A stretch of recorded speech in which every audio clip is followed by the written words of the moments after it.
విజయదశమి శుభాకాంక్షలండి. దేశవ్యాప్తంగా దసరా ఉత్సవాలు జరుపుకుంటున్నాయి. ఇదే సందర్భంలో డాక్టర్ గిండీస్ ఐఏఎస్ అకాడమీ తరపున మీకందరికీ ఒక శుభవార్త చెప్తున్నాను. మనందరూ యూపీఎస్సీ ఆస్పిరెంట్స్ యాంథ్రోపాలజీ తీసుకుంటున్నారు. పేరెంట్స్కి డౌట్, అసలు యాంథ్రోపాలజీ అంటే ఏంటి? యాంథ్రోపాలజీ అనే పేరుతో ఈరోజు యూపీఎస్సీ ఆస్పిరెంట్స్ ఒక ట్రెండింగ్ సబ్జెక్టుగా తీసుకున్నటువంటి సబ్జెక్టుని మీకు పరిచయం చేసే కార్యక్రమం చేస్తున్నాను. మానవుని గురించి గతము, వర్తమానం, భవిష్యత్తు, ఇలా పాస్ట్, ప్రజెంట్, ఫ్యూచర్ గురించి చదివే శాస్త్రం మీద ఉంటే అదొక్క శాస్త్రము, ఆ ఏకైక శాస్త్రమే యాంథ్రోపాలజీ, తెలుగులో మానవ శాస్త్రం. అంటే మన గురించి చదువుతున్నాం, గతం గురించి, మన ప్రజెంట్ చదువుతున్నాం, ఫ్యూచర్లో ఏమేమి జరుగుతున్నాం. ఈ యాంథ్రోపాలజీలో ఇది 4 ప్రధానమైనటువంటి బ్రాంచెస్ ఉంటాయి.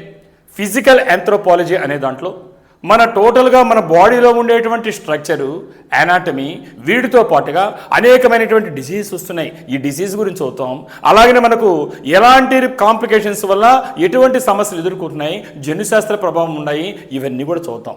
మరి సోషియో కల్చరల్ యాంథ్రోపాలజీ అనేటువంటి 2వ ప్రధాన బ్రాంచ్లో మనం ఏమి చదువుతున్నామంటే అనేక విషయాలు చర్చిస్తున్నాం. మన సమాజం గురించి చదువుతున్నాం, అలాగనే మనకుండే కల్చర్ గురించి చదువుతున్నాం, అలాగనే మనకుండే మ్యారేజ్, ఫ్యామిలీ, కిన్షిప్, కుల వ్యవస్థ ముఖ్యంగా ఈరోజు ఇబ్బంది పడుతుంది, మత వ్యవస్థ ఇబ్బంది పడుతుంది. వీటి గురించి చదువుతున్న పాటుగా ఈరోజు మన నార్త్ ఈస్ట్లో ఉండేటువంటి మణిపూర్ కానీ, మిజోరాం కానీ, అరుణాచల్ ప్రదేశ్ కానీ, నాగాలాండ్ కావచ్చు, అనేకమైన సమస్యలు వెంటాడుతున్నాయి. ఇలాంటి సమస్యల గురించి డిస్కస్ చేసేది సోషియో కల్చరల్ యాంథ్రోపాలజీ. మరి 3rd one archaeological anthropology. Archaeological anthropology అంటే మనకు జరిగినటువంటి గతం, ఒక అనిమల్ లాంటి స్టేజ్ నుంచి ఇవాళ మనం అంతా డెవలప్ అయినాం. కాబట్టి ఈ సివిలైజేషన్స్ ఎలా ఏర్పడింది, ఆది మానవుడికి ఉండేటువంటి మానవుడు ఇవాళ మనకు అర్బనైజేషన్ వల్ల ఈరోజు మనం ఇంటర్ప్లానెటరీ యాత్రలు చేస్తున్నాం. ఏ రకంగా గతం కానించి వచ్చింది తెలియాలంటే ముందు గతం తెలియాలి. కాబట్టి ఇలాంటి విషయాన్ని డిస్కస్ చేస్తాం. లింగ్విస్టిక్ యాంథ్రోపాలజీలో మనం అనేకమైన భాషలు ఎలా పుట్టాయి, ఏ రకంగా వాటికి ఉండే రిలేషన్ ఏంటి, ఇలాంటి వాటిని డిస్కస్ చేస్తాం.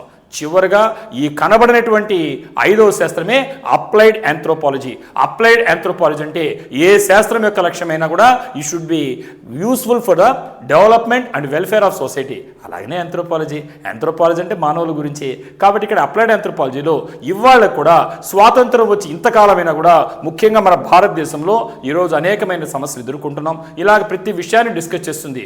అందువల్లే ఇలాంటి వాటి గురించి సామాన్య జనానికి అనేకమైనటువంటి డౌట్స్ ఉన్నాయి. కాబట్టి ఈ డౌట్స్ని క్లారిఫై చేసే ప్రయత్నంగా ఒక ప్రొఫెషనల్ యాంథ్రోపాలజిస్ట్గా బేసిక్ కాన్సెప్ట్స్ ఏమైతే అవసరమవుతాయో, యాంథ్రోపాలజీ చాలా ఇంట్రెస్టింగ్ ఉంటాయి. అనేక ట్రైబల్ కమ్యూనిటీస్ ఉన్నాయి, ఇవాళ కూడా అంతరించిపోయే జాతులు ఉన్నాయి. అండమాన్ నికోబార్ తీసుకుంటే ఒక షాంపేన్ కావచ్చు, సెంటినెలీస్ కావచ్చు, మనకు జార్వాస్ కావచ్చు, ఓంగిస్ కావచ్చు, ఇలాంటి అనేకమైన ట్రైబల్స్ ఉన్నాయి. మన ఆంధ్రప్రదేశ్లో చూసుకుంటే అనేకమైన ట్రైబల్ పీపుల్ ఇవాళ కూడా వాళ్ళు వెనుకబాటు పడున్నారు. అలాగనే మనకు ఈరోజు మనకు రాజ్యాంగం కల్పించినటువంటి అనేక హక్కులు కాలరాచబడుతున్నాయి. కాబట్టి మనకి రిజర్వేషన్ హక్కులు ఎందుకు మనం సకాలంలో అందుకోలేకపోతున్నాం, సద్వినియోగం చేసుకోబోతున్నాం, ఇలాంటి సమస్య. అంటే మీకు అర్థమైంది, అది గతం కావచ్చు, వర్తమానం కావచ్చు, భవిష్యత్తు కావచ్చు, ఎటువంటిదైనా మానవులకు సంబంధించినటువంటి సమస్యలు చర్చించే శాస్త్రమే మానవ శాస్త్రం.